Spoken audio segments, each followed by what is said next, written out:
Hey guys, thanks for joining us. We're just waiting for the main stream from City Hall to pick up. As soon as it does, we'll be broadcasting for you.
There isn't any audio yet, guys.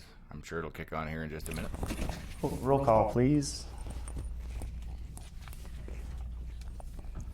Mayor Tappan, Here. Vice Mayor Kojin, Here. Councilor Davis, Here. Councilor Yank, Present. Councilor Lee, Here. Councilor Cormier, Here. Councilor Warner. Here. I just want to say thank you for everyone for showing up on such short notice.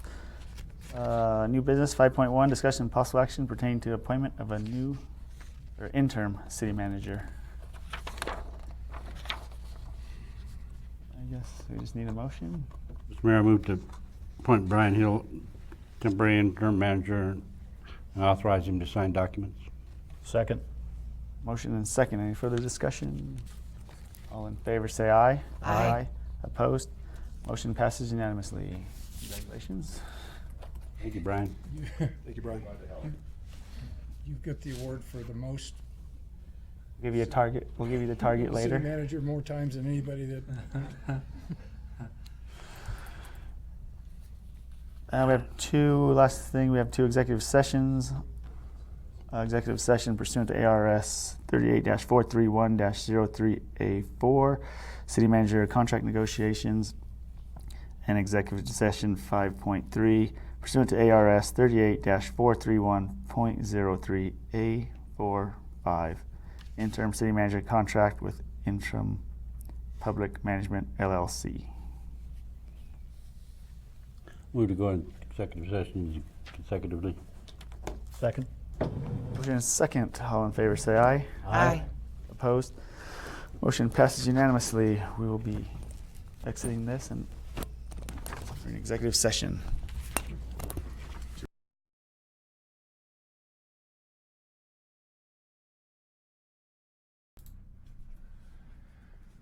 Apparently, they will be going into executive session before the rest of the meeting is going to be concluded.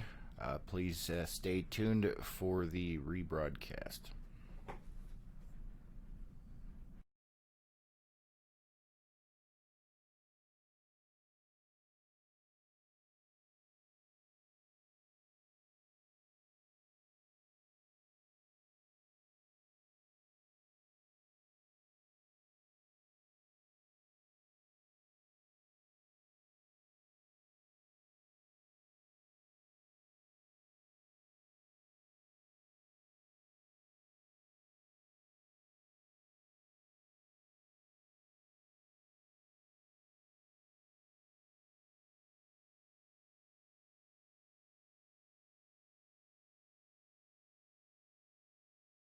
Here.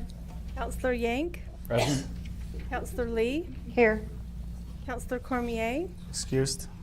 Counselor Warner. Here. Priority list 5.1. Is there any discussion, possible action pertaining to City Council's strategic priorities? 5.2. Discussion, possible action to City Council's individual priorities. Okay, moving on to the minutes. Move to approve the minutes. Second.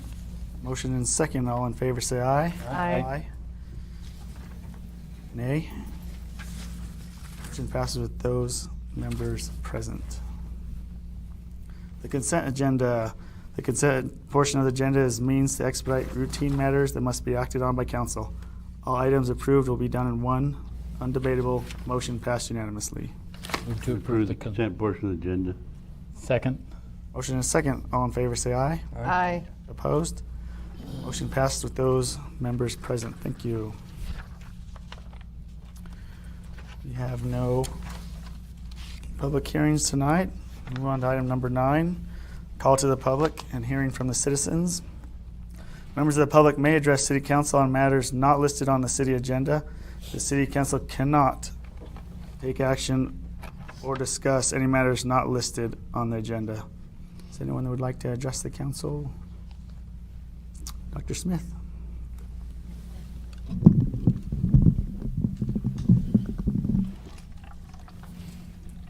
Mayor Tappan, councilors, city councilors, thank you so much for letting me speak tonight. My name is Colleen Smith, and I'm with Coconino Community College. I want you to know we've had a wonderful day here in Page, meeting with different folks, and then working with our Page staff. Most of you know Kay Liam, who's here. If no one else is running up there, we will move on.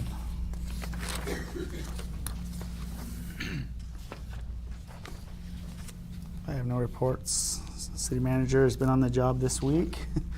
Thank you for coming, our interim city manager. Be here, man. Boards and commissions, discussion by city council pertaining to board liaisons. Any reports?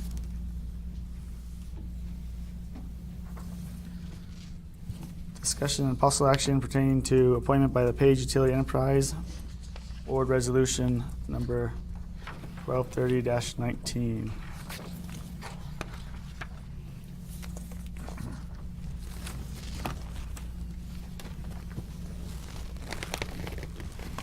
The PUB board met on Tuesday, August 13th. Oh. Please introduce.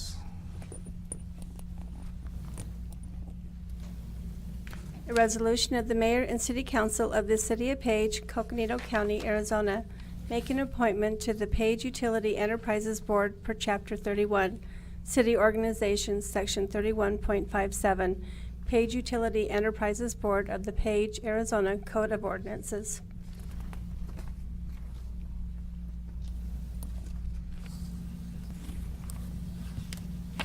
We have one vacancy and we have several applications. The board met on August 13th and made a recommendation. Lynn Hunter with a unanimous recommendation. It's up to council to decide what we want to do. I move to adopt Resolution 1230-19 with Lynn Hunter being appointed to the Page Utility Board, Enterprises Board with a term ending June 2024. Second. Motion and second. Any discussion? All in favor say aye. Aye. Opposed? Motion passes with those members present. Thank you. New business, we have a discussion possible action pertaining to the consultant Logan Simpson regarding housing growth and overall community vitality. Mr. Swan. Mr. Mayor, members of the council, Tim Swan, Community Development. So with the Navajo Generating Station closure and the continued partnership with the Salt River Project, we have come about last year with the comprehensive housing study. To piggyback and to follow up on that, there was a result of the board, which actually was comprised with some of the members here today, and wanting to introduce colleagues behind me to show you what that action ended up turning into, and they're going to take a comprehensive look. So thank you.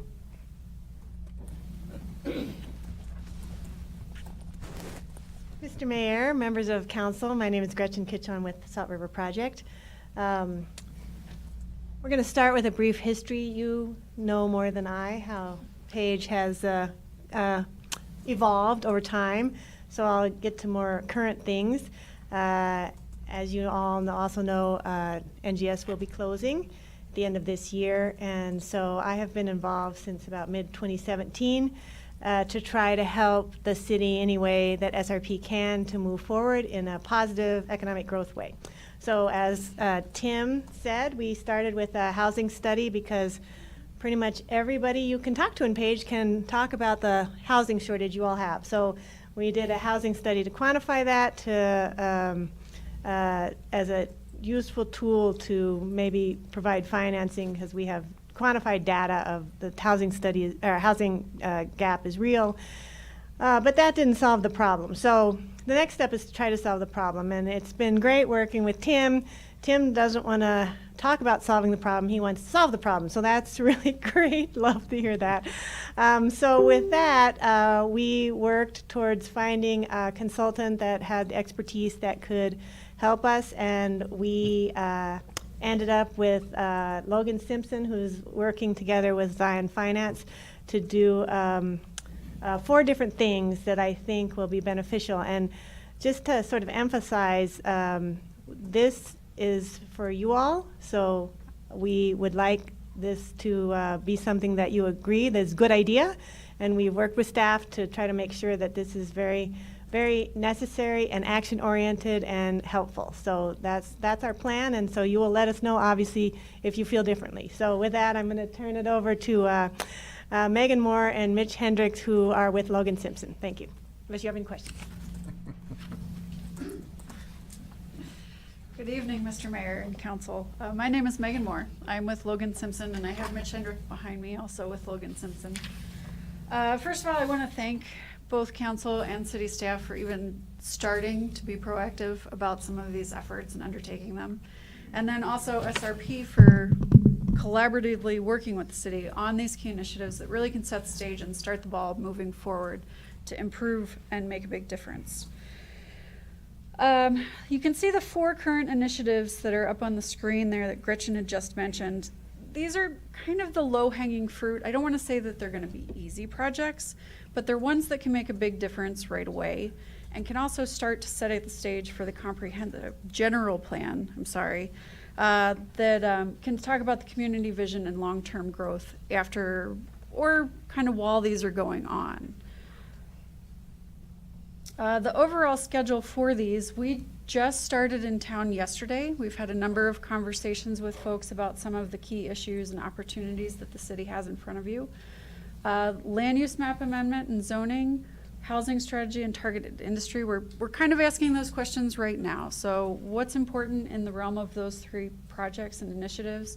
What should we be looking to change? What should we be looking to improve? And then design guidelines will follow kind of late winter next year, and that'll really look at what the future looks like, what it should look like.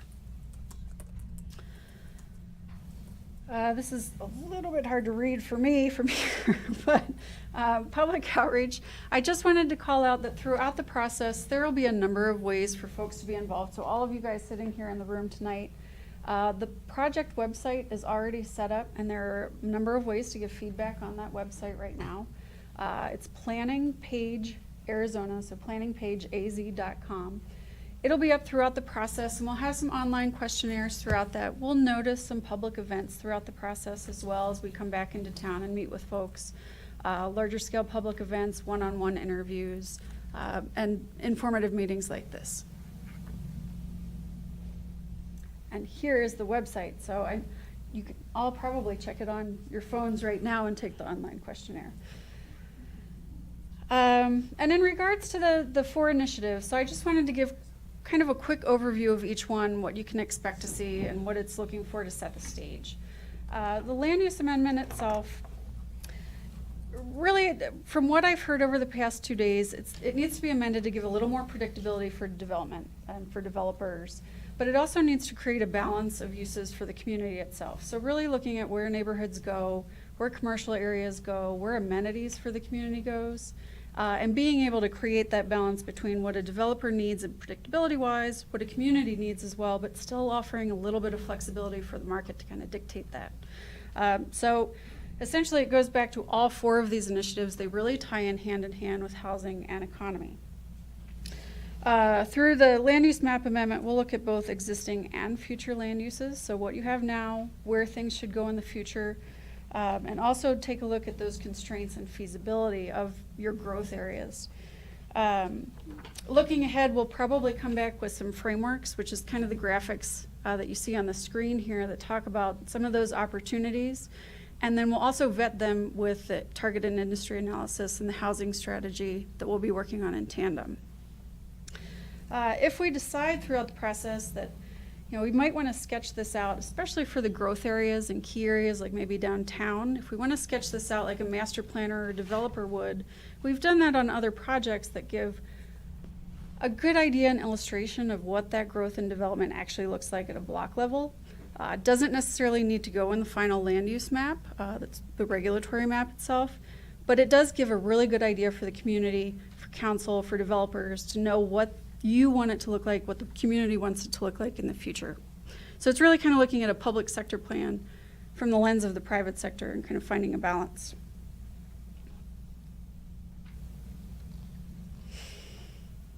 And this is what one of those, this is a plan that we had done for West Henderson in Nevada, right outside Las Vegas, in Nevada a couple years ago, and really focused on kind of the block structure. You'll see it's really pretty gridded out, so there is some flexibility the developer can do transportation-wise, but it does highlight key land uses, centers, schools, community amenities, and connections to open space.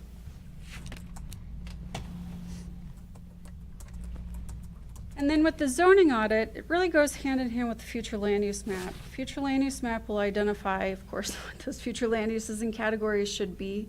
Your zoning map needs to be in line with that in order to actually meet that vision for the community. I've had a lot of conversations over the past couple days that the zoning categories are a little too flexible and don't necessarily allow developers enough predictability to come in and be able to know and feel comfortable about moving through the process. So taking a look at that, offering a little more predictability, maybe streamlining the process a little bit for that, and making sure that each of the zoning categories align with the future land use category on the map. So on the future land use map, so there's a direct one-to-one. And then the housing strategy development. I will claim, before I get asked really hard questions this evening, we have an economic and market analyst and expert out of Salt Lake City who will be leading this piece. So we're having the initial conversations on this, but I always have an expert behind the scenes to tell me the actual correct things to do in regards to housing. But I will say that taking a look at housing and being able to identify where additional multifamily projects should go, where additional single family projects should go within the city will be a big focus. And I've heard over the past couple days that really being able to push a diversity, a variety, and a quality of housing will be very important for the future. Not even necessarily to help out with the tourism industry, but really to help the community and support the community and the workforce. And the targeted industry analysis, so really being able to build on the asset that you have, which is 3 to 4 million visitors a year that come to town, and the money and the finances that brings into the city. Being able to build on this and enhance it, lengthen tourist stay, creating a city that's a little more approachable and that people want to use this as a hub and then go out to the different amenities and activities that are outside the city. But also look at other clusters that can build on that asset. And then lastly, taking a look at design guidelines. So while you'll have a future land use map and a zoning map, it's a map with colors. It's horizontal, so you can see it from a map standpoint, but it's hard to identify and understand what it looks like when it actually gets built. So to have a say in that, really looking at design guidelines, and this is an example from Florida, so don't look at the palm trees. But really looking at what the built environment looks like, what your streetscape should look like in the future, and as new development goes in, what public amenities look like, what buildings look like. Are there any questions about the 4 initiatives that we're getting started on? And then, like I mentioned at the beginning, this really kind of sets the stage for a new comprehensive plan or a general plan. We wanted to throw out just some things to think about as you move into that process as well, and kind of lessons learned from past projects that we've worked on. McCall, Idaho is another kind of hub for outdoor recreational activity, very isolated location-wise. But they started out their plan, they really wanted to focus on a very strong vision. And then they created a PR piece, or kind of a marketing piece for their comprehensive plan that really tried to set the stage for kind of a renewed outlook for the city. So not just recreational, but also looking at tech industry, enhancing their airport, and really focusing on downtown. And what's interesting about this project is that in addition to some guidelines and some really pretty strategic drawings that were included in that plan, they really focused on funding, and they focused on funding in a state that's a little hard to identify funding strategies for. And they've been pretty successful, and not all funding strategies will be the same, but they looked at special districts, and they're already starting to be able to implement that, and the plan's only a year or 2 old. So they started downtown improvements this past year.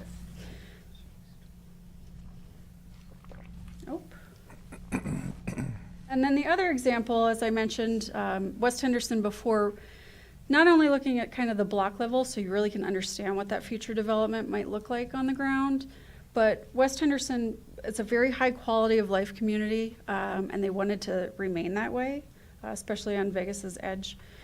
So they looked at key metrics. So you'll see kind of the infographics up in the upper right side of the screen there. So they identified key metrics that they wanted to meet: parks level of service, transportation connectivity index, transit level of service. And they monitor those every year and as development comes in, and make sure the development meets that. The other interesting piece about this project is that they have a lot of BLM lands that get transferred to the city, and then they transfer them to private sector. And so by doing these metrics and that kind of block level master plan, they have more predictability in what that should look like as it gets transferred out. So, and with that, so some of the next steps, as I mentioned, we've been talking to folks one-on-one over the past 2 days. We've had a lot of great conversations. We'll continue that by phone. We've got a lot of new contacts in the past 2 days as well that we need to reach out to. As I already mentioned, online engagement is happening now. We'll keep that online questionnaire up probably through the month of September. And then our economic and market analyst expert, he will also be coming down in September and October to do a couple developer forums, meet with the development community and industry experts. So, with that, thank you. And any additional questions? No? All right. Pretty straightforward, right? Easy. Yeah, I want to thank Tim for his hard work on this, and thank you for SRP for supporting us on our housing. Because of that first phase and the data that you supported, the SRP paid for that first part of the study, and Tim's housing symposium, we have about 200 homes in the pipeline for Page. And then the second part that SRP has also very generously helped us to, we're going to get this actionable study done. So thank you.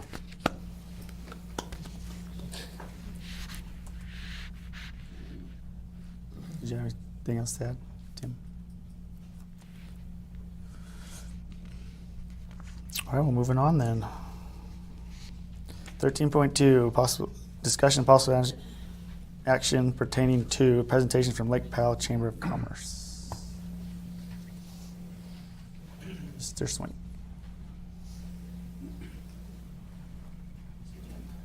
Good evening, Mr. Mayor and members of council. My name is Scott Swank. I am the Vice President, Branch Manager for Bank of the West, and also is currently serving as the Board President for the Page Lake Powell Chamber of Commerce. We've been asked here today to talk about what we've accomplished over the past year and how we have supported the business community, but also the initiatives of the council and the city. So over the past year, we've had a 15% increase in our total membership, bringing us up to over 251 members. We have booked 22,953 tours, and also have helped on various grades and multiple people coming into town to direct the visitors of where they can go and enjoy this great city, to the tune of about 3,691 visitors. We've also have helped, at the request of the city, send out 290 relocation and tourism packets to help people understand what we do here and why Page is a great place to live. Now, through our community involvement, we have a lot of board members that sit on additional boards and committees. We have a current active participation with the Workforce Development Board. We have a Workforce Development Board of Page, Coconino Community College, the Reemployment Board, Moving 89 Forward, which was a customer service meeting, which was actually had 4 committees. Can you hear me now? Yeah. Oh, sorry. All right, well, Moving 89 Forward, we had 4 action committees that were formed. We had Workforce Development, the collaboration between the Navajo Nation and the City of Page, Community Pride and Home Ownership, and this was attended by active community members and also by the Chamber Director and all of their board members. We have our executive director has gone to NACOG. She, one of our board members works with the Housing Symposium, the Economic Development Board. We have multiple members on the Community Foundation. Myself and board member Bill Dyack is on for our city. We have our board member Chris Van Menen on planning and zoning.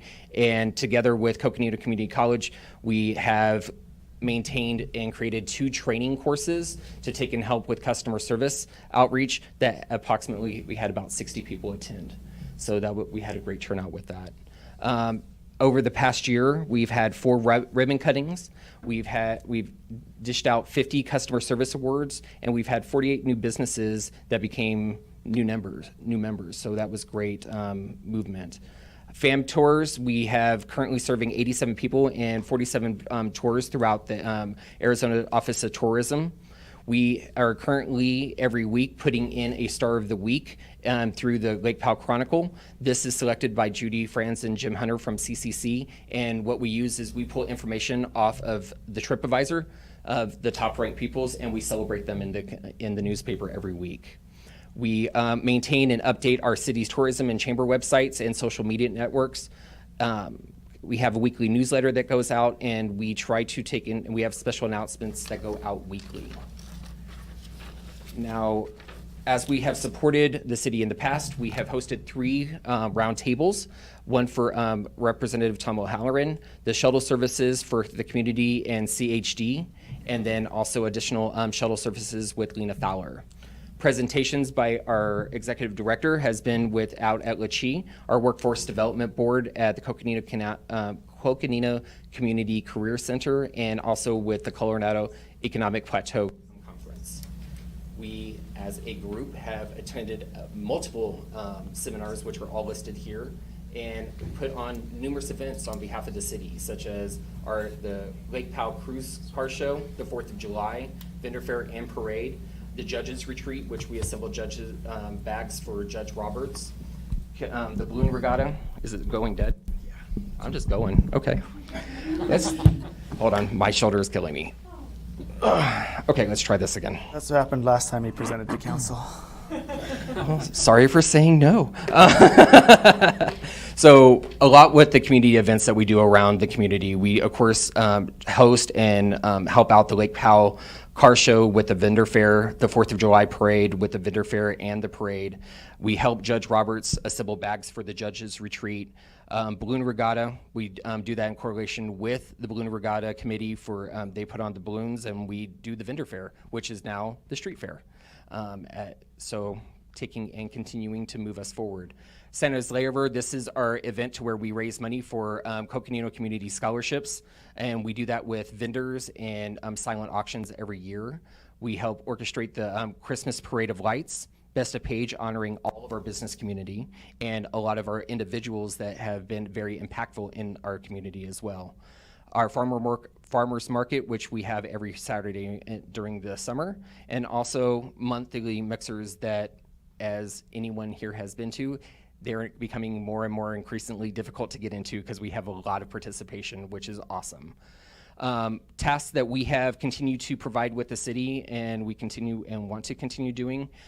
We send out tourism. We've helped with tourism by fielding calls on and off for the past 3 years and providing needed marketing and sales material for the tourism department. In the past year, the Chamber has continuously increased social networking efforts with Visit Lake Powell Facebook page with pictures, information to attract more tourism to the city of Page. And we've also sent out a total of 290 relocation packets. So that has pretty much been a snapshot. I'm sorry that the mic wasn't working and I just kept going, but any questions or any concerns or any statements that you would like to have answered?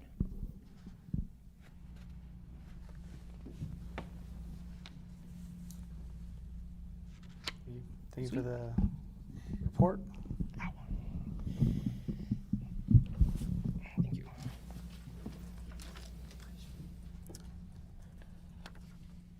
And we got the next MOU we got back from them, so they've requested a few changes, so we'll be going over that again.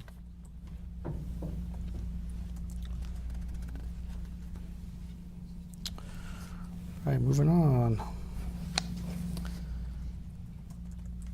13.3, discussion and possible action pertaining to city council potential kiosks to distribute tickets for the online lottery, permits for the wave.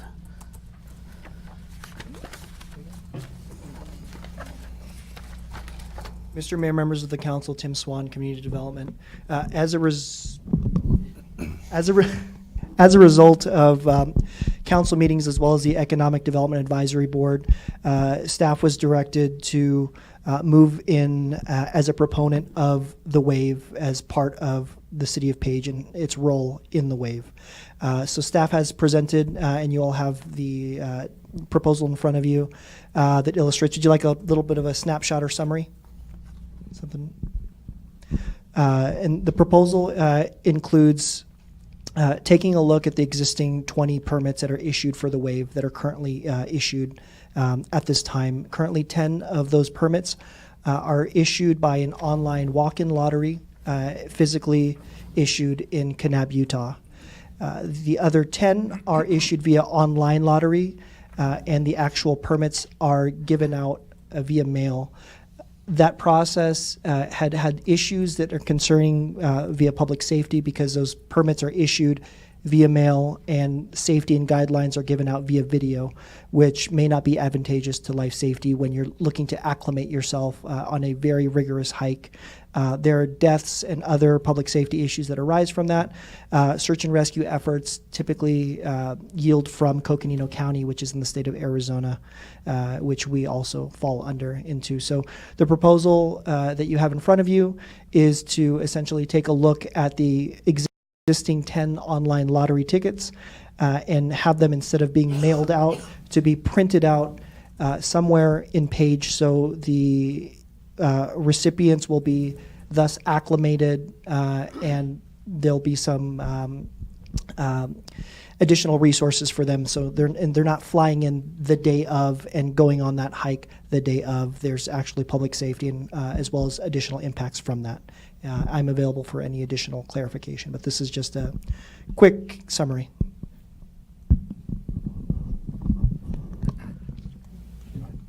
So, whenever appropriate, I'd like to give some thoughts on that idea. please state your name and address for the record. Thank you, City Council. Thank you.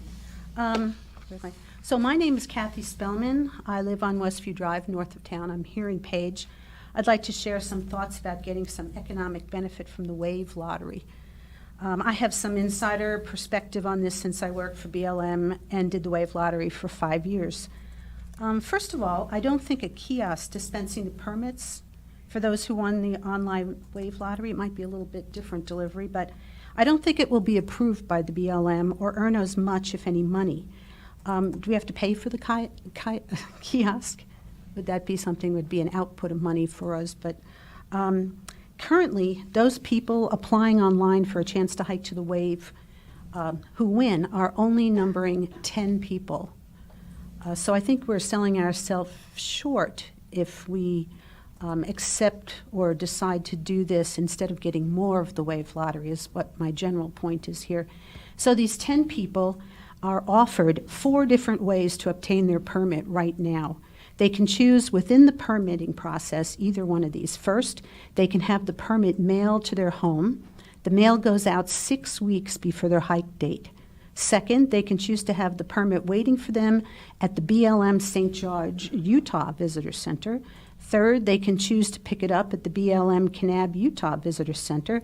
Or fourth, they can pick their permit up at the Perea Contact Station, Utah. At the visitor centers, they can receive weather reports, trail condition reports, and have any questions they have answered by an employee. Even if they lose their permit, the BLM employees can fill out a substitute permit for them, since all their information is in the BLM computer. So I think if we request a change here, changing this visitor-friendly system would be a public relations nightmare for the BLM. It's just so user-friendly for them. And once again, the online numbers of visitors looking for their permit only equals 10 people a day, not 10 permits, but 10 people. So I didn't see how not allowing mailing or any other way to give it out would give us much of an income here in Page, just 10 people. It could be just 2 permits. It could be 1, they could get them somewhere else.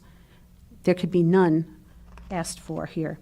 So meanwhile, back in Kanab, as we're thinking of the online lottery, at the Wave Daily Lottery, it looks from the background information that was given with this idea that they soon expect up to 400 people to arrive per day to try their luck. Maybe stay overnight or try again and eat while there. So let's see, 400 times hotel rental amount plus money spent on meals times the number of days spent in Kanab. Am I crazy, or does this look like they're getting $40,000 a day? The online, not online, but with the walk-in lottery. So being concerned with the online lottery is like 10 people a day.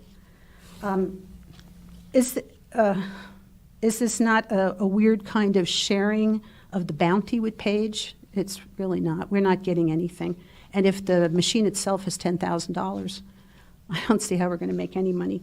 But the Wave is ours. Once again, it's in Coconino County, Arizona. In Wikipedia, Page is listed as the closest town. The Wave is in Vermilion Cliffs National Monument, whose entire acreage, 293,689, is in Coconino County, Arizona.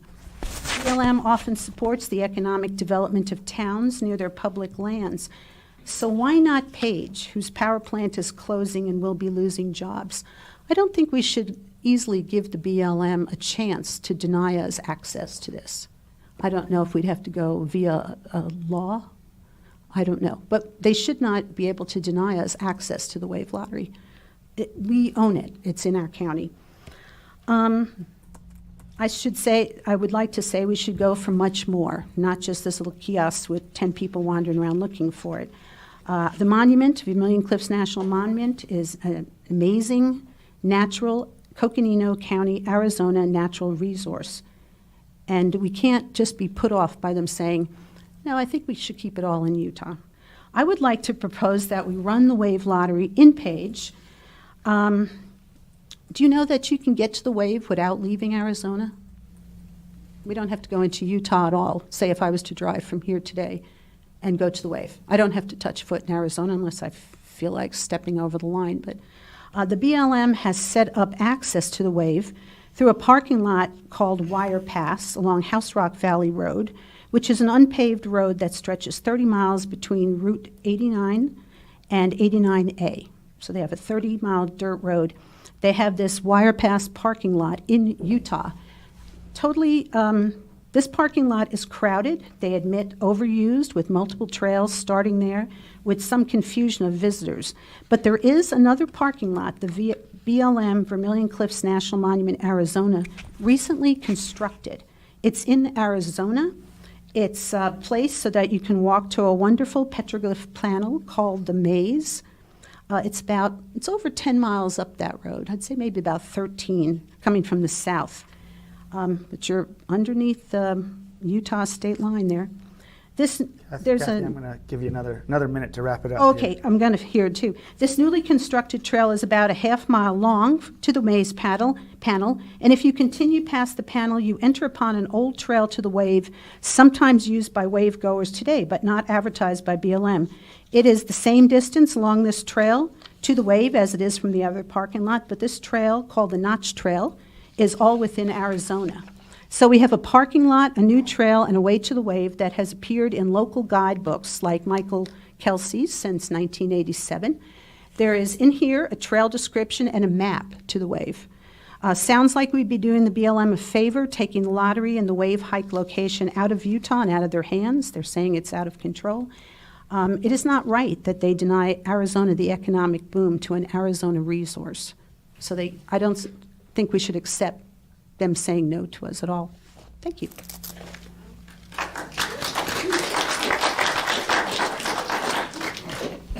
Thank you. Those are great questions. It is true a kiosk will cost about $10,000. So I'm going to tell you how we're going to make money off of that. 10 people a day, that's roughly 3,650 people a year. We're going to give them, they're going to pick up their ticket the night before at the kiosk, and then they're going to stay the night, they're going to eat dinner and watch their safety video before they go out the next day. On an average, someone spends about $100 unless they're staying in our hotel rooms, which are about $300 a day. But if we only average $100 they spend in a day, each 26, person. Mr. Mayor. What's that? $26. $26. If they only average $26, they only buy one meal or a quarter tank of gas, then we'll make $96,000. So for our investment of $10,000, we'll be making, at a minimum, $96,000. A year. Not $40,000 a day like you do now. That's the minimum that we'll be making. But again, the lottery is up to the BLM, and Tim and Greg have been working with Mike Carter from the BLM. So that process is still in comment. So we're still waiting for them for the feds to decide what to do. We're working with the county and our state representatives to help them, and the federal government to help them convince the Bureau of Land Management that should be back in Page. Any other comments?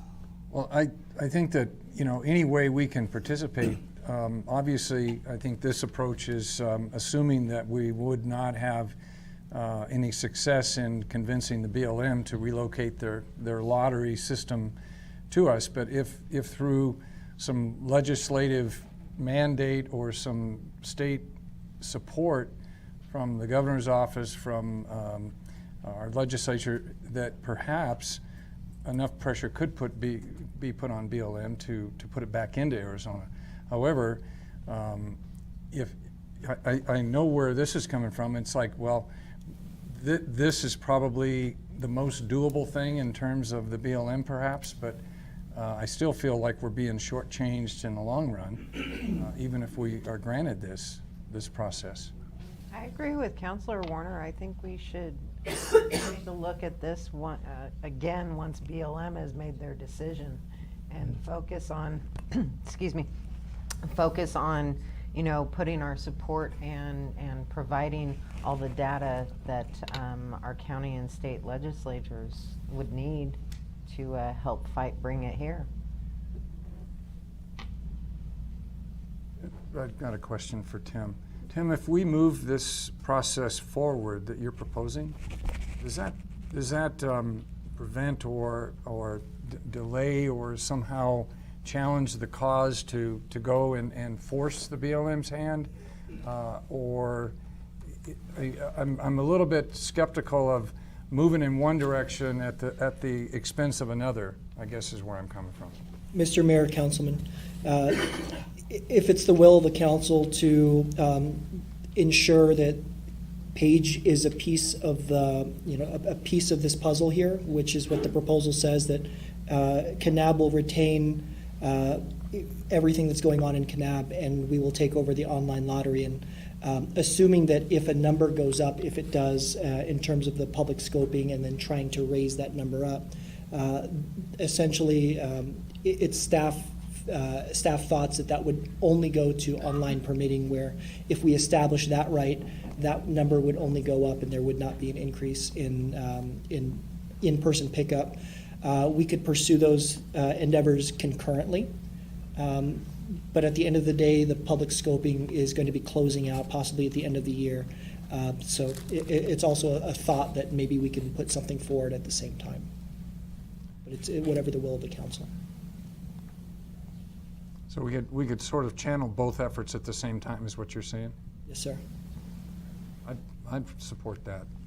Within the proposal for the online that is presented here, that will be moving forward if we approve this, for the online lottery, are we proposing that every other option be taken off the board other than coming here and picking up from the kiosk?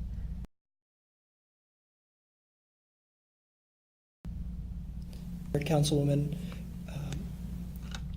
every other option, as in picking it up from another location? Correct, picking up from another location, having it mailed.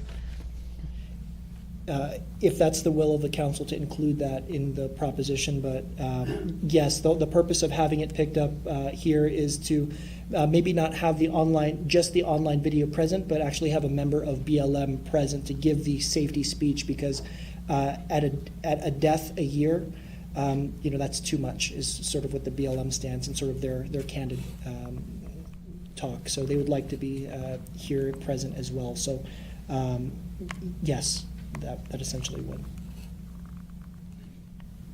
Okay, because my concern is okay, let's say we do move this forward, and all the options, which customer service, go to wherever you're more comfortable picking up your ticket, we're not going to see the 10 people per day because they will have the other options.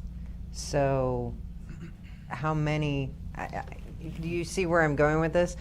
I mean, there's a possibility that we will end up with none. There's a possibility that we will end up with 10. The proposal and the feedback from the BLM is that the pickup location will be in Page. It will be. There will not be another option if that. So if people were flying in from Vegas, they'd have no choice but to drive all the way here, past 3 other pickup stations at that point, come to Page, and then drive back to go to the Wave.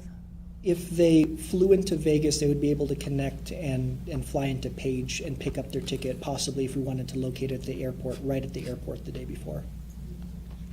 Okay, but I still see that as a hindrance to people who are traveling, because people who would be coming from Zion or Bryce or any other place, they'd be obligated to drive about another 30 miles here and then back just to get their permit.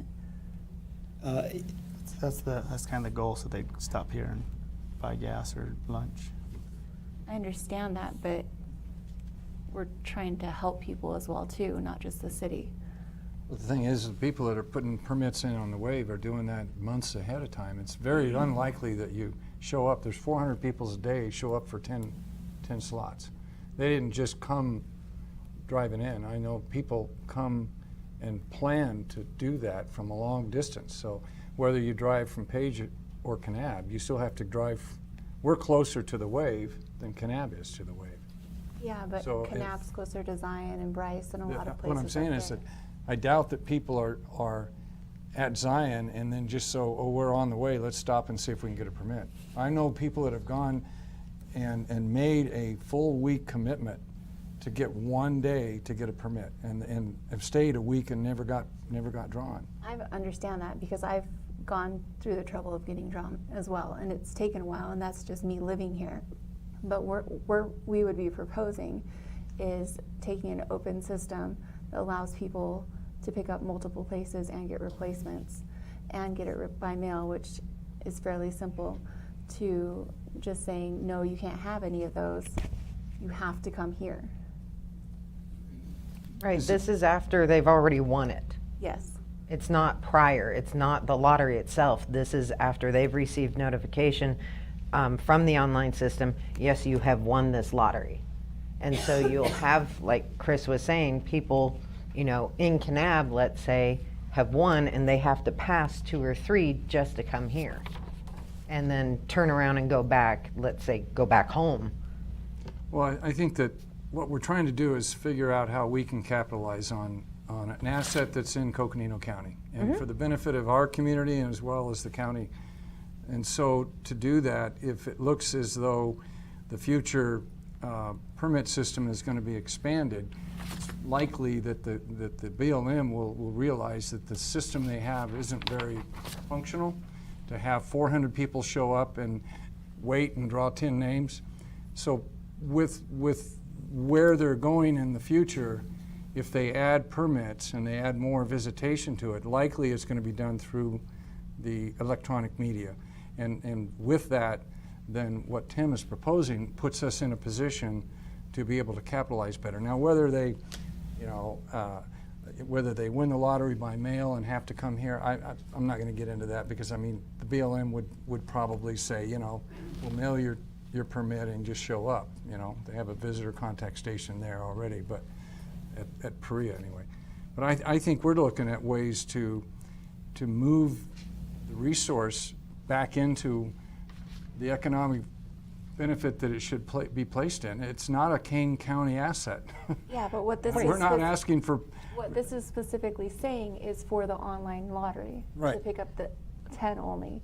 If we wanted to get more people to come here, it would be nice if we could get the out of the actual 400 lottery. people that were actually going and trying to get the spots from Kanab. It would be better if we got those here, because that's more than just 10 spots. Certainly. Right. If there's a way to do that, and I think that if we can channel those efforts concurrently, but I believe that what Tim is saying is that right now that system exists where you show up, 400 people show up for 10 permits. That's likely going to disappear. That will go away because the BLM is going to realize there's a better way to do this. That's not a very efficient manner. I mean, Or customer friendly. might take a while.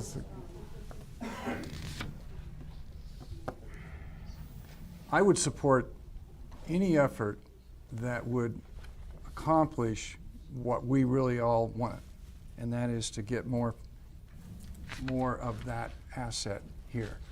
It'd be wonderful if all of the permits were drawn in page. But the BLM has a brand new, shiny, great big facility just built in Kanab. As long as they're going to go with this show up and put your hand up and wait for a lottery, that's going to be a pretty hard door to open. You know, that new facility is the King County Convention Center. They're going to give permission to King County to go on. I'm just thinking it's probably going to take some legislative action to force the BLM in changing that, and that's what we should be working with our representatives to see if we can't get that legislation in place, as well as move forward with your proposal. So, Mr. Mayor, the options are to take the proposal as is while concurrently working with another proposal to pursue the other endeavor of taking the in-person lottery as well, or to hold off and submit a single proposal that includes both aspects. Is that what we're looking at? I'd rather propose to get the walk-in people here. I would be leaning more towards a proposal that does both. Yeah, I favor both. I figure something's better than nothing. Make a motion, we move out of here. I'll give it a shot. I move to approve the recommended proposal for a kiosk in the city of Page to distribute tickets for online lottery payments to the Wave, while concurrently moving forward with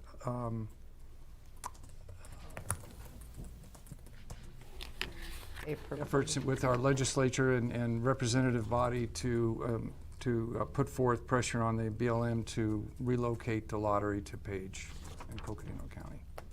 I guess that's as good as I could get right now. Second. In a second, any further discussion? All in favor say aye. Aye. Opposed? Nay. We have 2 nays.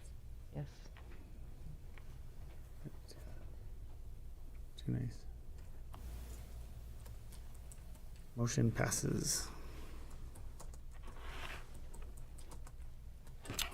Thank you. Moving on. 13.4, discussion possible action pertaining to council priorities at the Arizona League of Cities and Towns Annual Conference. Thank you, SRP. I kind of added this on the agenda kind of late, so I apologize for that. But I wanted to, since we were bringing most of council there and a team there, I wanted to go there with. Did everyone get this email?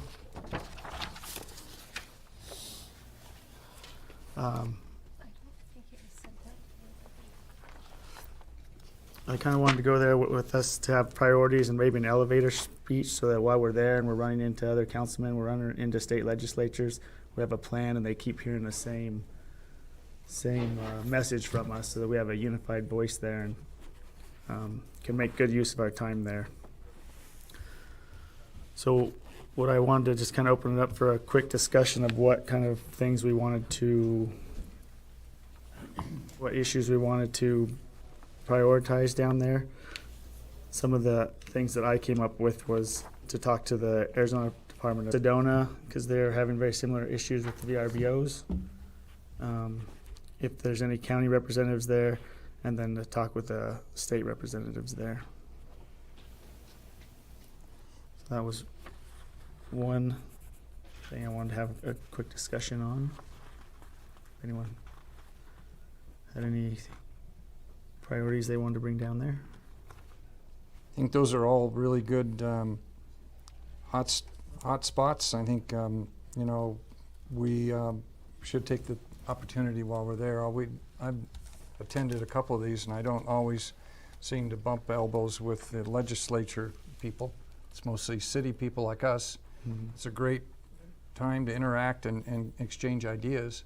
If we do have an opportunity to have somebody that has influence, I do think that we need help with ADOT. We need to get them up here and let them see our problems and see if we can't get some solutions on our traffic. All of what you have said is good. I think that as well, just this discussion we had with the Wave, I think that affects Arizona. Arizona should unite and stand behind this cause, and whatever we can get in that regard to get some support would be great too. The other thing I just wanted to, since while we're all here, the showcase is on Thursday night. We're gonna have giveaways. Excuse me. Tim and Greg really hustled, and we have some really good giveaways in the clerk's office. We have some houseboats and some really good giveaways. The business community really stepped up for us. So Thursday night, for everyone to be there and help give away prizes to get people to Page. We'll work on that elevator pitch tomorrow from your feedback. And then just the last thing I want to say is just remind everyone that we're down there representing Page. Be on your best behavior, Rick. No, not only are we representing Page, we're representing our cities, so just act and dress appropriately for representing the city of Page. That's all I had, unless anyone else had any more comments.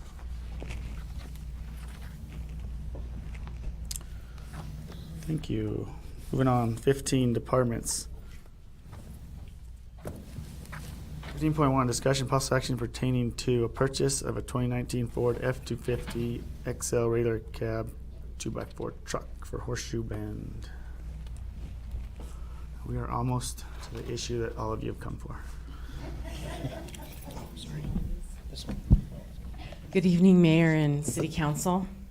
I am here doing this presentation for Lynn Cormier, your Community and Recreation Services Director, as she's out of town this evening. As you may recall, on May 22nd, the City Council approved the purchase of 5 vehicles and equipment for the Horseshoe Bend operation last fiscal year. Due to the close proximity of it being to the end of our fiscal year, we were able to obtain 4 of those 5 vehicles, but we were not able to get this one F-250 Ford truck. So we were able to get them through state contract procurement through Sanderson Ford, but by the time the approval came through process with the council, the one reserve vehicle had already been sold. So Lynn would like to come before you now and ask that we're ready to purchase that, and the attached quote was attached to this council communication. The cost of this vehicle, it's going to be a 2019 Ford F-250 extra long regular cab truck 4x2. The state contract price for that is $30,432.74, and it will be used for the Horseshoe Bend operations. So if the council has any questions that I can answer, I will try to do that. Move to approve the purchase of the 2019 Ford F-250 XL regular cab truck 4x2 in the amount of $30,432.74 to be used for the Horseshoe Bend operations. Second. Motion and second. Any further discussion? Just the only question, this isn't you, Linda. This is just out of the blue. We're buying 3 trucks tonight, it looks like. I'm just, I hope we're not buying these independently. I hope each department isn't, sort of an island out there. If I were buying 3 trucks, I'd buy them all at one time from one vendor, and I'd probably get the better deal. I guess with state contract, I don't know how much negotiation there is available, but it just seems to me like. There's not much. Okay. We got the best bang for our buck there, so. Yeah, okay. All those in favor say aye. Aye. Opposed? Motion passes with those members present. Thank you. Item 15.2, discussion possible action pertaining to a conditional use permit in the Central Business District for Angie Krim and Big John's Texas Barbecue. Mr. Mayor, members of the council, Tim Swan. I'll be presenting on behalf of our city planner, Mary Moinin. This is a conditional use permit application for outdoor entertainment, for Big John's Texas Barbecue. The property is located at 153 South Lake Powell Drive. You can see here on Boulevard, on the map. Here's pictures from the front. The applicant is requesting the ability to continue to do outdoor music on the property, and the parcel size is a third of an acre, approximately. The zoning is downtown business, and the land use map supports this type of use. It encourages entertainment, it encourages recreational as well as civic activities. We take a look at the zoning map, which is Central Business District, which reflects in the same fashion in support. This is a site plan denoting the stage, the building, canopy, and everything there. It was reviewed and found in absolute compliance. Here's some pictures denoting activity, gives some perspective from the ground level view. The zoning requirements, you can see right here, 1, 2, and 3, dictating that a conditional use permit should be required when a business is doing outdoor music. If the business is sold, it is conveyed with the permittee individually, and it is administratively reviewed after each issuance per calendar year. Additional information continues on. restrictions include being further than 600 feet from any residentially zoned area. You're not going to be using things like pyrotechnics. We take into consideration, things like that nature, as well as the hours of operation.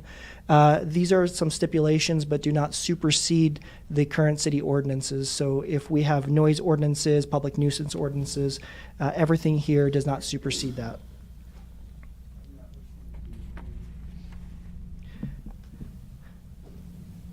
So to continue on, that to ensure that the entertainment is of amicable volume and it is not disturbing, there are no complaints, that is a stipulation of a conditional use permit.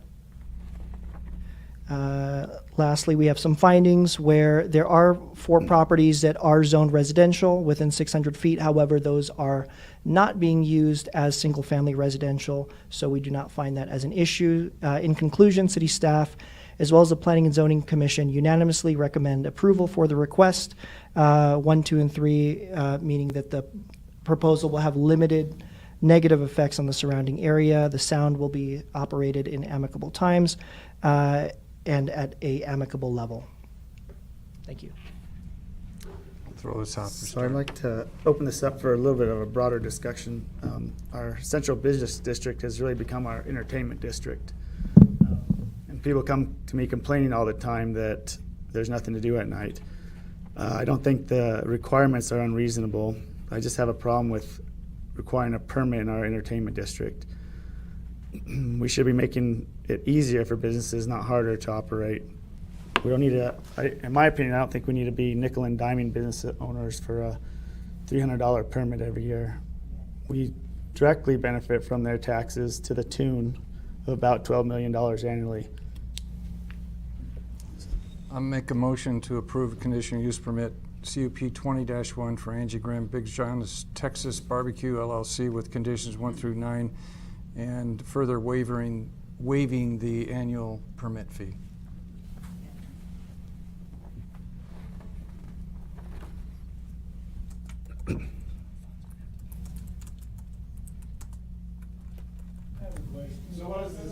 That's a motion. Okay, so I don't hear a second yet. Is there a second for that motion? So I didn't hear a second. I would like to move that we strike A and B of chapter 152.046 of the outdoor musical entertainment. A and B is the part that requires the permit. The rest of the requirements 1 through 9 will still remain in place. There's still a sound ordinance. They'll still have to follow all the rules. So I would move to strike A and B off of that chapter. Can we? You can't. That's not on the agenda. I don't think we can change the code. We can't change the code at this point in time. It's not on the agenda. What does A and B pertain to? That's the part requiring the permit. Oh, but that's in our general code. I don't think we can modify that independently. Not at this I hearing. move to approve the conditional use permit in the Central Business and Zoning District for Angie Graham Big John's Texas Barbecue LLC as written. You could, but you'd have to do it, you'd have to agendize it and do it as an amendment to the zoning code. Yeah. Second. It will second what's going on right Motion now. and second. Any further discussion? Yeah, I guess my question is why are we requiring an annual permit fee? This is a condition, this is a use that is going to continue uninhibited unless there's complaints or violation of one of these conditions, and so I don't see the need to charge an annual fee. That's part of the code. It's just how the code's. Yep. It's just Part how of the the code's code written currently. right now. I spoke with Tim on that, and he said that we could bring that up at a later date to change the fee. Could amend the for code to everybody. take out that requirement. Can we waive that fee specific to this motion? You can. But that wasn't part of the motion that was seconded. Right. I know. You call for the question. You can waive Okay. the fee, but the general fund has to pay it. or it has to be made whole. So we'd still have to pay the fee. Somebody would have to pay the fee. The city would have to pay the fee. Rick has called for the questions, and the motion is to approve as written. All in favor, say aye. Aye. Opposed? Nay. Motion passes. Further discussion?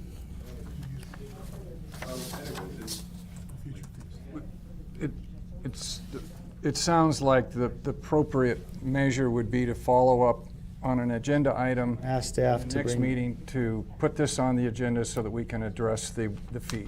Yeah, but by state law, in order to modify the zoning code, we actually have to go through the P&Z Commission, and we have to hold a hearing there. But we can certainly start that process.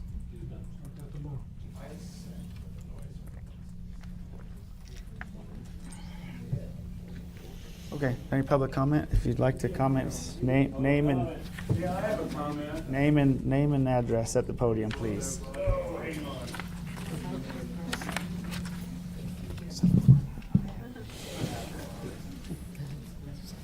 You can make this up that you can charge businesses for a permit, but you can't tear it down. You can do it, but you can't undo it.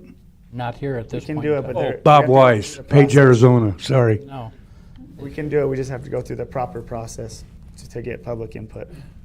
As a public Well, I just pro- don't as a- understand how you can do it and not undo it. The first We can undo process it. was already done and went through the current process that we have now. So to undo it, we would have to go through the same processes that it went through the first time. Yeah, but nobody was notified. Well, it was a 2-year process to amend our zoning ordinance. There was multiple hearings, multiple public outreach. That process took 2 years to accomplish. Last year, it was just approved. I don't understand. It's a zoning, It can be changed.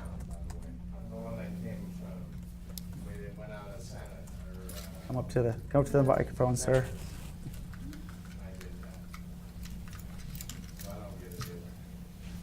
Bob Parks at Page, Arizona.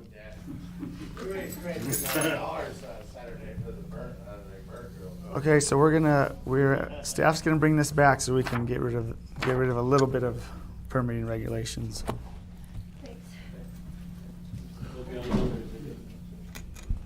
Yes, it will. Name and address for the record, please. Jason Larson, Page, Arizona. On the rule where it said 80 decibels, where is that measured from? And like, is that measured at the 600-foot mark, 80, or is it, right next to the band? And just kind of it's a loose standard, and I'm just curious, where are they measuring that from? Mayor, City Council, I believe we would measure it from the source. The sidewalk? The property line. Yeah, in this case, it's the source because it's at the property line. Okay, I'm just curious, because that's something you could walk 15 feet back and get a very different measurement, so I was just curious. Thanks.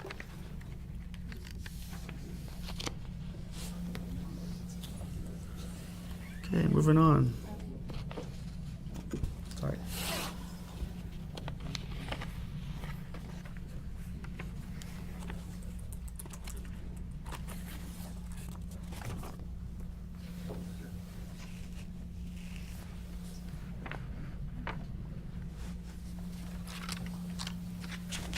Arlene Miller, 91 Verge, here in my flesh and blood capacity.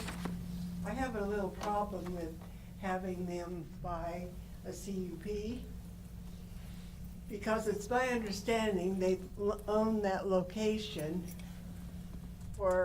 since 2011, and they have been doing outdoor music for the last 5 years. And your code changes, supplemental changes as it says, has come in after, and by law, under the grandfather clause, Title 9, 462.2, they have been doing this, and why all of a sudden do they have to pay for a conditional use? That's not right. And all of you have sworn a sacred oath of office to protect the property owners' rights to their property. And you ought to give this some sincere consideration. Thank you.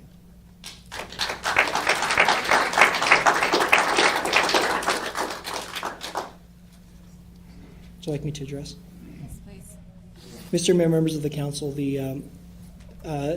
the ordinance has been in place since 2001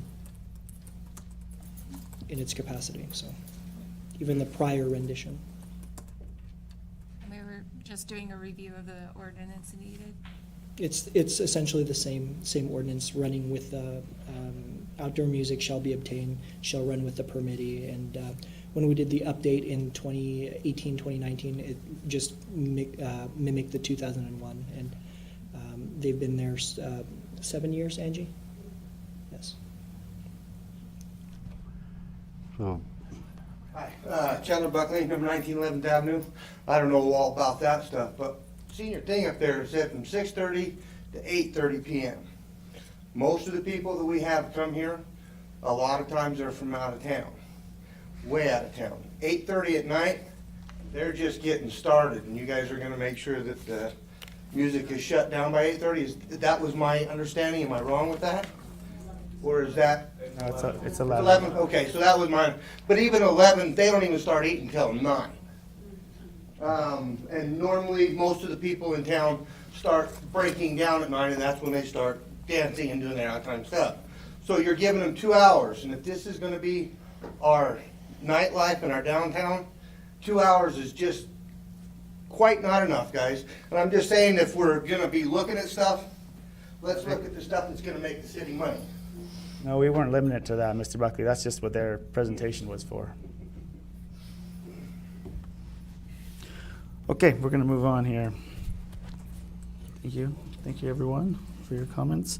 15.3, discussion and possible action pertaining to Airport Improvement Program grant offer for the apron reconstruction project.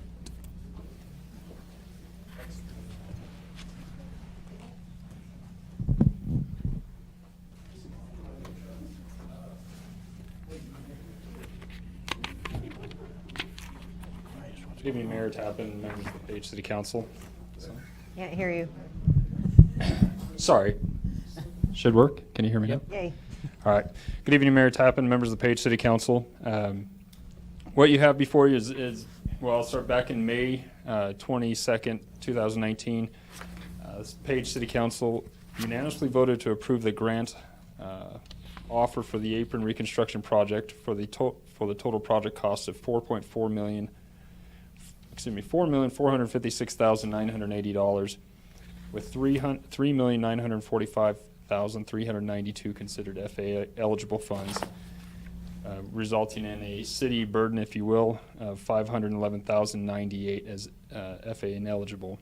So originally, what we presented to you was the grant application with the amounts listed, knowing that our total amount, our total contribution at that time would be roughly $613,000.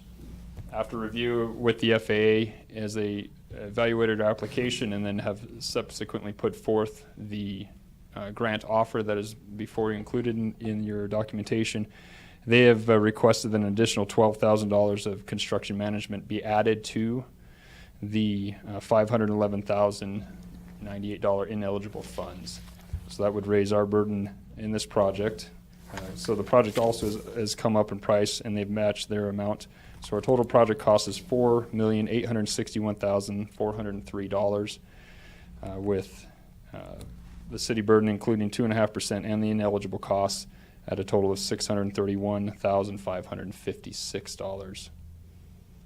This amount is within the grants offer within our fiscal year. So at this time, we have the grant offer before you, but the amounts have changed, so that's why we brought it back before City Council. Move to approve the Airport Improvement Program grant offer for the airport reconstruction project. Second. Motion and a second. Any further discussion? All in favor, say aye. Aye. Opposed? Motion passes with those members present. Thank you.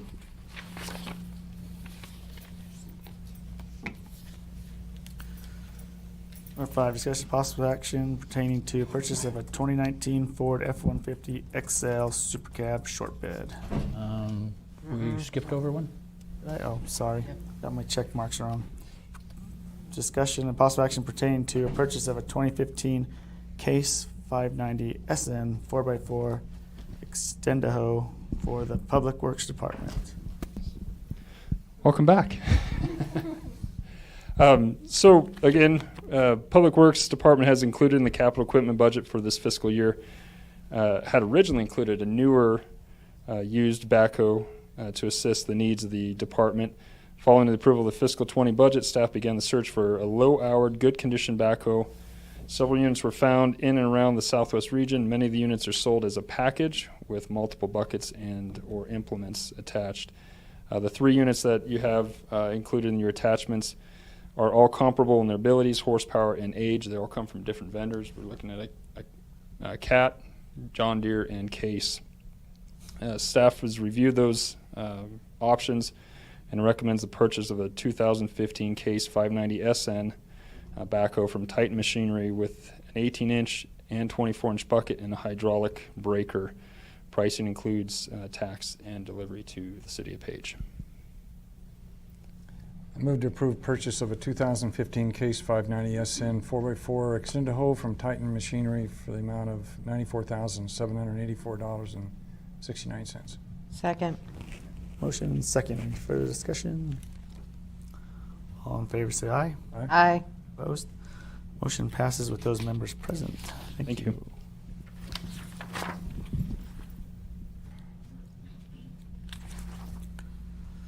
Don't go anywhere. Discussion and possible action pertaining to the purchase of 2019 Ford F-150 XL Super Cab short bed truck for Community Development Code Enforcement Department. Mayor Tapp and members of the Page City Council. How many times can I say that to you tonight? So what you have before you, well, as the Public Works Director, I also represent the Central Garage, which does provide fleet management for the City of Page, including purchases of much of the equipment. One of the areas that we do not dictate, we only give advice, is to public safety, so they can ask us for recommendations. But they have a different sort of package that falls into the police department and also different packages that fall under the fire department. So we provide information for them, but for all the other vehicle purchases, we generally request that staff comes to us and make the request. So what you have before you is a request from the Community Development Department, Code Enforcement specific, to replace their existing truck with 152,338 miles with a new F-150 two-wheel drive extended cab short bed vehicle for their use. Vehicle is purchased under state contract with Sanderson Ford again. It's on their lot currently and includes all taxes and delivery to Page.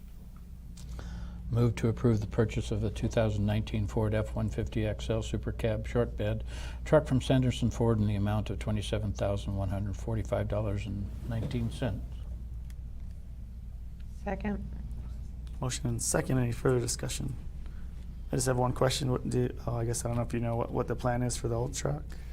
Yes, I do. As monitoring the fleet, we have a need in other departments for vehicles, for a truck that we will equip this vehicle with a ladder rack and supply it to the IT department.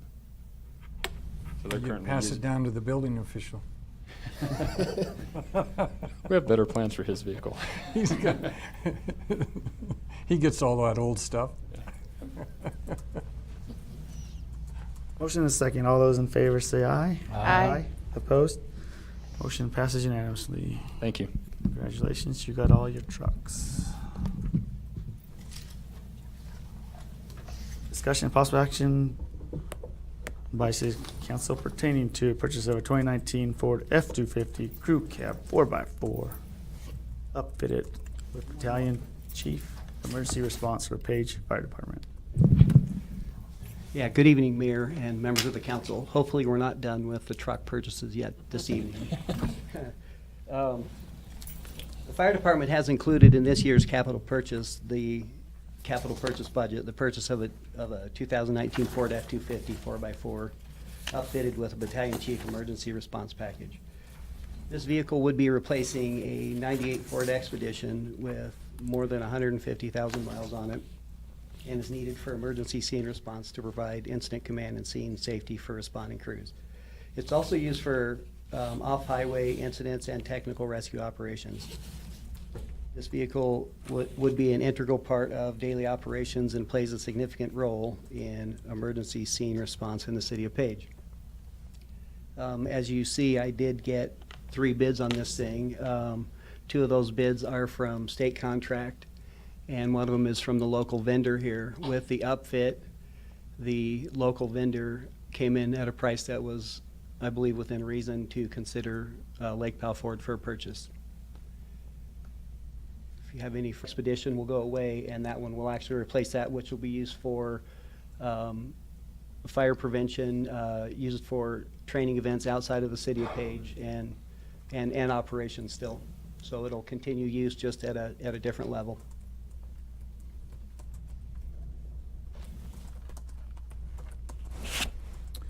Well, I see this as a grant, so I see no reason to not move forward here. Unless someone wants to make a motion, I'll make a motion that we approve the purchase of a 2019 F-250 crew cab 4x4 upfitted with battalion chief emergency response package from American Emergency Products through Lake Powell Ford. Second. Motion and second. All in favor, say aye. Aye. Opposed? Motion passes with those members present. Thank you. Item 15.7, discussion and possible action by City Council pertaining to intergovernment agreement, Arizona Department of Administration, Office of Grants and Federal Resources, Arizona 911 Grant Program for the Police Department. Good evening, Mayor and Council. Drew Sanders, Chief of Police here in Page. Essentially what this is the Arizona 911 Grant Program is changing how they're administering funds. Instead of giving grants individually to all the public safety answering points, they are essentially making a central point, in our case, to the county seat, City of Flagstaff, where they would give all the grant funds to that entity, and then they would distribute it out to the other PSAPs, us being one of those. So essentially, it's not going to change anything in the way we're doing stuff other than where the funds will be coming from. The original sources there is just needs to come from the City of Flagstaff. And in that case, we need an intergovernmental agreement to fulfill that. Are they taking an administration fee for this? They are to the tune of about I want to say $5,600, something like that, 58 maybe. But it doesn't take off of what we're getting, so. Move to approve the intergovernmental agreement for Arizona Department of Administration Office of the Grants and Federal Resources Arizona 911 Grant Program between the City of Flagstaff and the City of Page, and authorize the mayor to sign the agreement. Second. Motion and second. Any further discussion? All in favor, say aye. Aye. Opposed? Motion passes with those members present. And before you go anywhere, discussion and possible action pertaining to Horseshoe Bend traffic control. Thank you. Again, I'm coming to you if you'd like to invite your recollection to last June when we asked for $50,000 to administer the traffic plan out at Horseshoe Bend.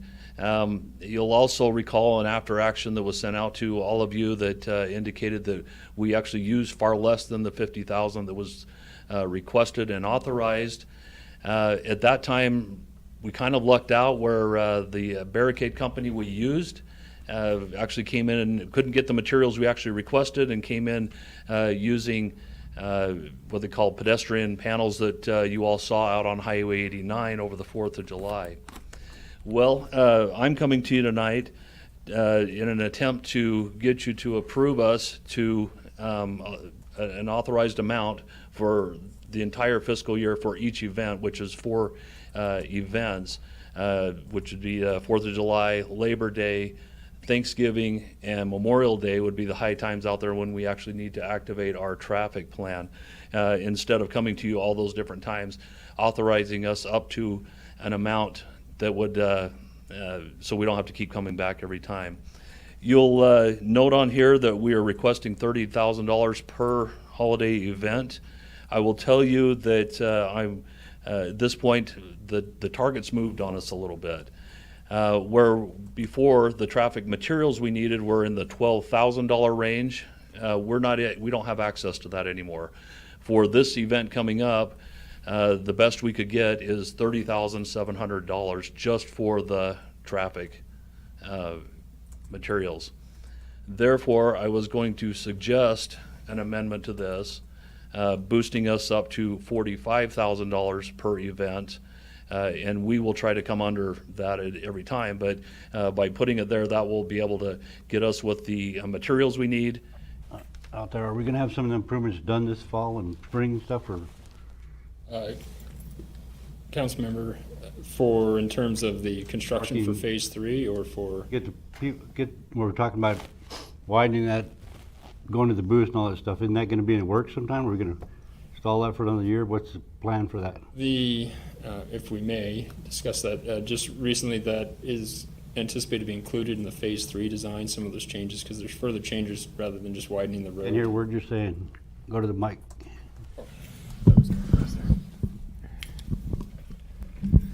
Mayor Tappan, Councilmember, so is this in discussion of widening Highway 89 or widening the entry road inside into? there, we talked about, when Whittle was here, we talked about widening that thing and doing a commercial lane and all that stuff.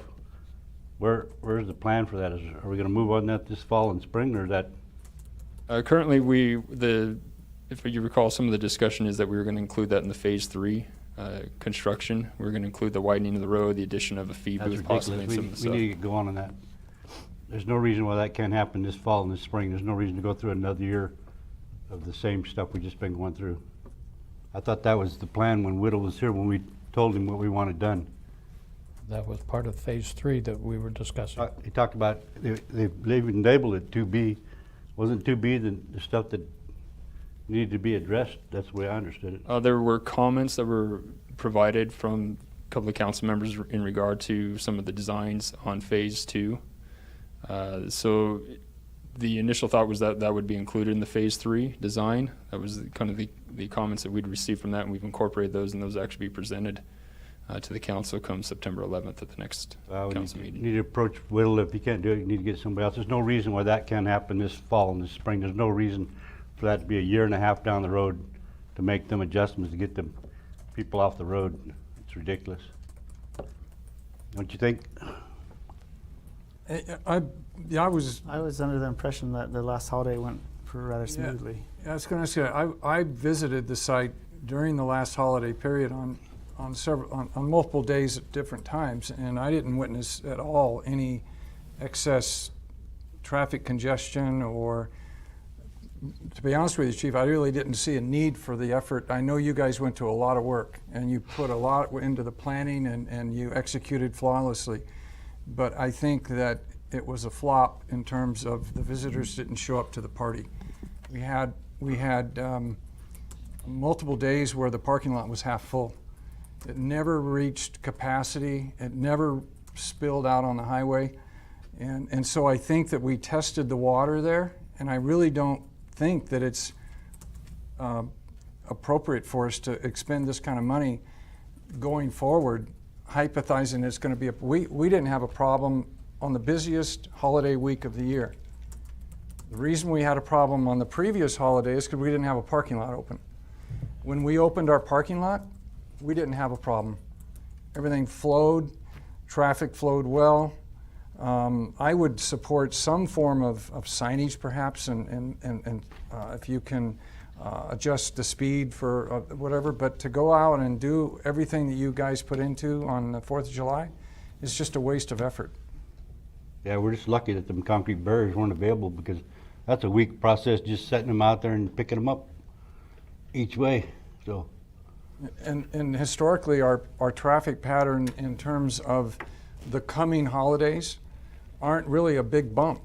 You know, they're just business as usual. And right now, that facility is working very, very smoothly. I just don't think we need to move in that direction. I think that the project is working really well. as it is right now. I mean, you go out almost any day, and it's just it's working really well, really well. I don't see the need to go out and spend that kind of money and take the resources away from your department on a need that's not really there. I didn't see it. Do we want to allocate any overtime for holiday pay? I think we just let the holiday go now.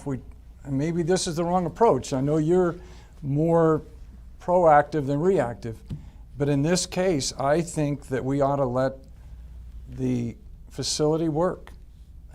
It was designed for the flow of traffic that it's getting, and I don't see that it's going to be a problem going forward, even during the holiday.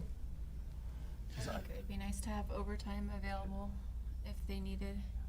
Well, I tracked traffic data for 18 months when we had counters on the road going in and going out. And what I've noticed is that holidays aren't that much busier than regular weekend days, other than in the summertime when there's more traffic on the highway. But, Thanksgiving, New Year's, Christmas, it doesn't really affect the flow of visitation, really. It's not necessary that we go to that effort. And I was misled somewhere because I thought that when we identified those problems with Whittle that we found in the flaws right designed now, that they were going to be addressed right away. If they aren't, we need to get back in touch with them. There's no reason why that shouldn't be this fall and spring instead of 2021. They could be done by next spring. Chief Sanders, what was your experience during the 4th of July, traffic-wise, parking-wise? Well, I can tell you that I actually agree with Councilmember Warner that on the appearance was that things were running very smoothly, that the parking lot was not overly full. But I will also tell you that I'm glad that you pointed that out, because that's the way it was supposed to look. We actually had a record day on that Saturday, and we could have actually handled more with the traffic plan. Had we not had it in place, we wouldn't have been able to handle it to that effect. We had the shuttles going. We had to limit the number of large RVs going in there. In fact, we didn't let persons pulling trailers in there. If we just let it go, it's going to deteriorate right back into what we've experienced in the past. And the problem is in our experience is that if we don't get out ahead of it, it turns into a mess, and we're really looking at an emergency and in a public health almost emergency out there, because we cannot get apparatus out there from the fire department. We don't have our people out there. If they're not staged and ready, we cannot reliably respond out there because of the calls for service that we're trying to handle just in the city. So I will agree with you that, I would like to pare this back. This, my Scottish blood is just boiling on this thing, okay? But I can tell you that as we analyze it and we look at it and we're trying to make that experience for people that is smooth, and that we don't have a crowding problem out on the road, and we don't have crashes and so on. Yeah, we were successful in that we didn't have any problems, and it did appear that way, even though we had a record attendance then. So I wish we could pare it back. I really honestly do. It scares me to death. I just don't know how we can legitimately do it right now. We are anticipating even more visitation over Memorial Day. They just had another record day just the other day. So, but actually the traffic count's actually coming down. It's 30,000 less than it was a year ago.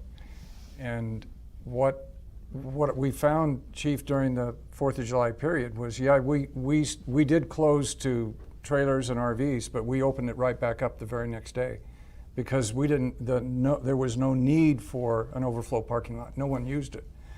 And that's why I say we went in, you did a great job planning, but you were planning for a comparing event when you had no facility available to be exercised, right? The parking lot was not finished. It was not open. It was not built when Memorial Day. Yes, you're right. occurred. That's correct. When the parking lot was open, the fee stations are flowing. We had a record attendance day, and we had zero congestion, zero. You had no need for overflow parking for RVs. That was open again. So I'm just saying, let's let's let the facility do its job. Now, if we need to appropriate or allow some form of surveillance or more overtime perhaps to be aware of a potential, but let's just not assume that we're going to have a disaster and go all out again, because I just think it's a waste of resources and a waste of money. We could put a lot better resources to work and money to work in your department than doing this, I think. This doesn't affect the shuttle that's going to be going, correct? Yes, we have a requested a shuttle, yeah. Okay, so in this request would be the shuttle as well? Correct. Okay, so I would be more comfortable with like dialing it back a little bit, because I know we had a few buses last time. It would be nice if we, maybe this department who are specifically out there just to deal with it would be amazing as well, but I don't think I'm comfortable with just taking everything away. I think we should at least have some overtime for officers so that we can at least have the traffic control out there.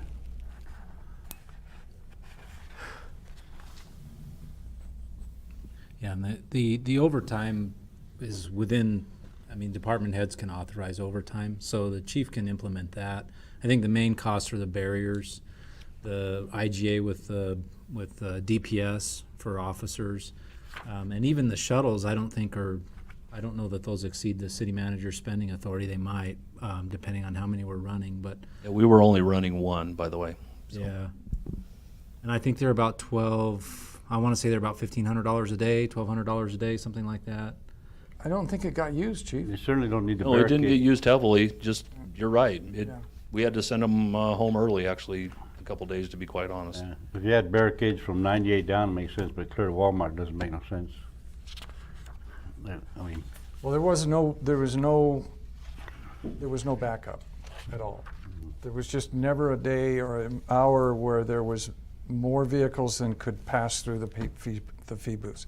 You had all fee booths operating. And keep in mind, that facility, even though we keep going back to memories of disaster, that facility was designed to handle the capacity you're getting. It was designed for 240 cars an hour. And they're actually performing, so it can handle the capacity. It was designed for that. It was designed to handle the flow of traffic years beyond today. So we're in a reactionary mode, and I don't think that we need to compare ourselves with Memorial Weekend. That's all I'm going to say.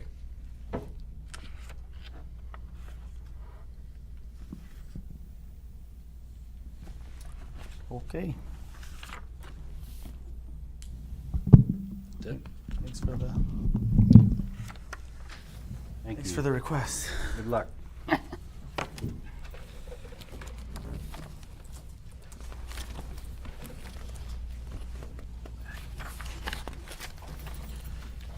We have one city manager hiring process.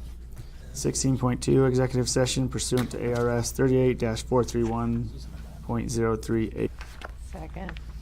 Motion and a second. All in favor say aye. Aye. Opposed? Motion passes unanimously. Going into executive session here. Turning.